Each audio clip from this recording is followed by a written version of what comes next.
So with Halloween coming up and everybody's getting prepared, I got a little creepypasta of my own. And this is actually based off a true story. This is actually what happened.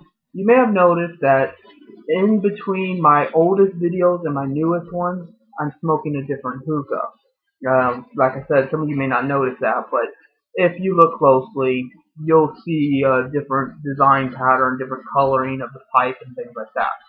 That is because the original hookah that I got, that was my first hookah, so it meant a lot to me. I used that as a magical artifact. Mark Anthony is lying about me proclaiming to be a Satanist, but I will not say that I have never dealt in the occult. I have done so. And I consider myself somewhat of a Christian mystic. Anyway, point is, this is the Cursed Hookah. Small, compact, practical. Now, why don't I smoke this Cursed Hookah in videos? Well, that's because I designed this hookah specifically to kill moderators. That when I smoke it, I am investing my energy in it because obviously smoking takes a while. It takes a while to burn the coal and everything like that. And I can invest a lot of spiritual force into the hookah to curse the moderator. And I have noticed that every time I have used the Cursed Hookah, a moderator has died. I mean, let's look at the examples. There's Ziff for one. Ziff was just an average guy, seemed to like his life, and all of a sudden he just gets on camera and decides to kill himself. Right there for everybody to see. Just completely out of character. But that's the thing, you're delving with shit that you don't quite understand and probably don't want to. So, but I've been doing this all of my life. I've studied demonology for many years and things like that, so I know exactly what I'm dealing with, unlike probably most of you. So, that's why usually I do my videos in my room as well, because you notice behind me the closet door that I never open. I mean, occasionally it's cracked open or something, but I don't open my closet door. Now, it's not because there's like some scary monster that's going to come out or anything, but there is a seal behind my closet door that I don't want you guys to see.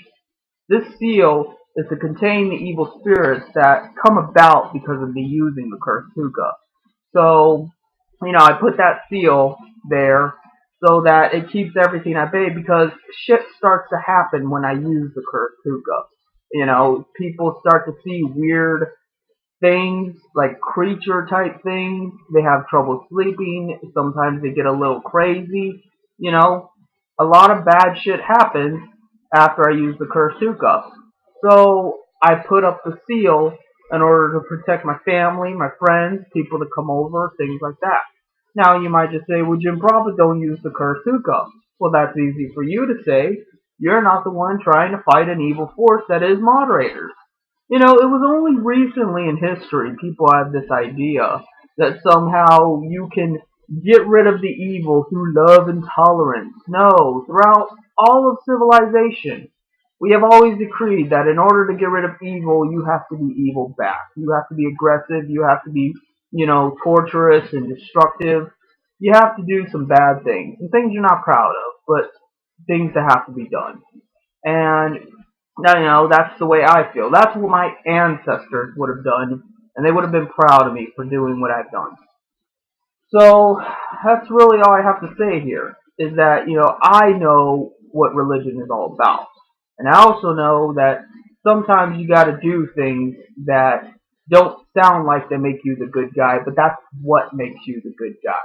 In order to be the good guy, you have to be willing to let other people say what they're going to say and think whatever they're going to think. Because, shit's got to get done. So, has been gotten done, and I put the seal up, keeps things organized, I got everything under control, and that's it.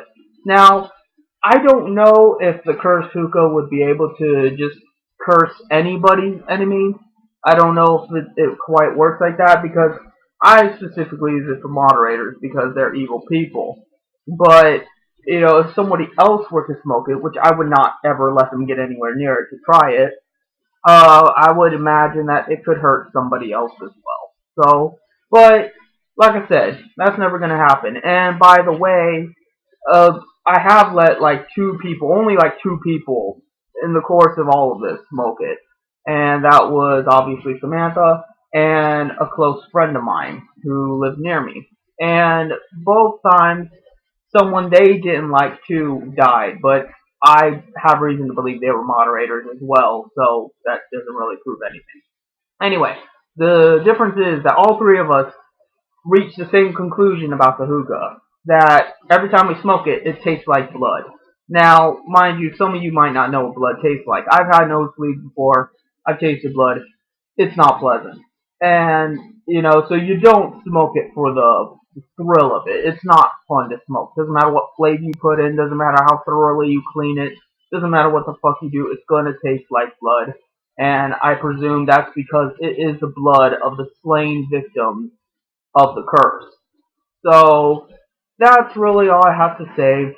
That's my little creepypasta for you all.